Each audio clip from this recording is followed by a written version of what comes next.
নির্বাচন পিছানোর কোনোভাবেই পক্ষপাতী না, এবং নির্বাচন যথাসময় হওয়ার পক্ষপাতী আমরা অলওয়েজ। এখন আমরা এখন দেখে ফিডব্যাক দিতে হবে। নির্বাচনকে স্থগিত করার কোনো সুযোগ নাই। আমাদের ফিডব্যাক হচ্ছে নির্বাচন যথাসময় হওয়ার ব্যাপারে আমরা সিরিয়াস, এবং 9 সেপ্টেম্বর যে ডেট সেটি সবার কাঙ্ক্ষিত প্রত্যাশিত ডেট, এবং নির্বাচন সেই ডেটে হবে বলে আমরা বিশ্বাস করতে চাই। আদালতের রাইটে এখন চোখে পড়ে নাকি কিসের ভিত্তিতে, তাদের কথার ভিত্তিতে কোন প্রেক্ষিতে এটা হয়েছে।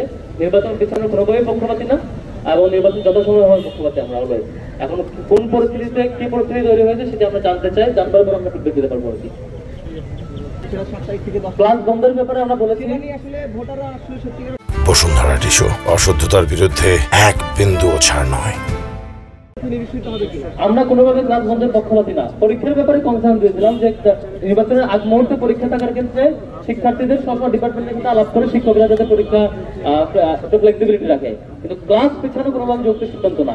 ক্লাস থাকা উচিত, ক্লাস তাদের রেগুলার পার্ট। নির্বাচনের জন্য নির্বাচন এবং ডাকসু শিক্ষার্থীদের অধিকারের একটি ইলেকশন, একটি প্রক্রিয়া, সেটিকে ক্লাসের মুখোমুখি দাঁড় করানো হয়, কি হলে আর কি হতে পারবে না, আগ থেকে ক্লাস বন্ধ করা, এটি কখনোই রাইটে পৌঁছতে পারে না। এটির বিরুদ্ধে আমাদের আগে থেকে অবস্থান ছিল।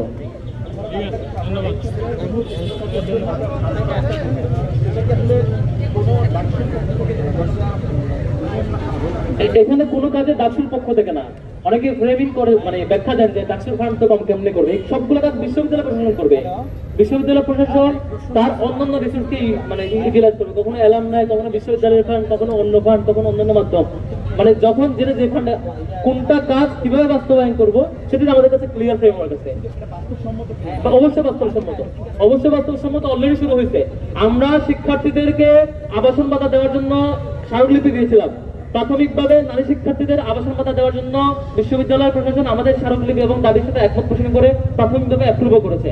এখন আমরা যেটা পরে দাবি জানিয়েছি, প্রত্যেক সেই শিক্ষার্থীকে যাদেরকে হল সিট দেওয়া সম্ভব হয়নি তাদেরকে আবাসন ভাতার ব্যাপারে আমরা দাবি জানিয়েছি, এবং সেটিও বাস্তবায়নযোগ্য। খুব বেশি খরচ হয় না এটাতে। বিশ্ববিদ্যালয়ের যে পরিমাণ বাজেট, রাষ্ট্রের যে পরিমাণ বাজেট এই দেশটাকে গড়বার জন্য, এটাতে খুব বেশি খরচ হয় না আবাসন ভাতা দেওয়াটা, এটি বাস্তবসম্মত। আমরা এখন একটা ছবি তুলে যাবো।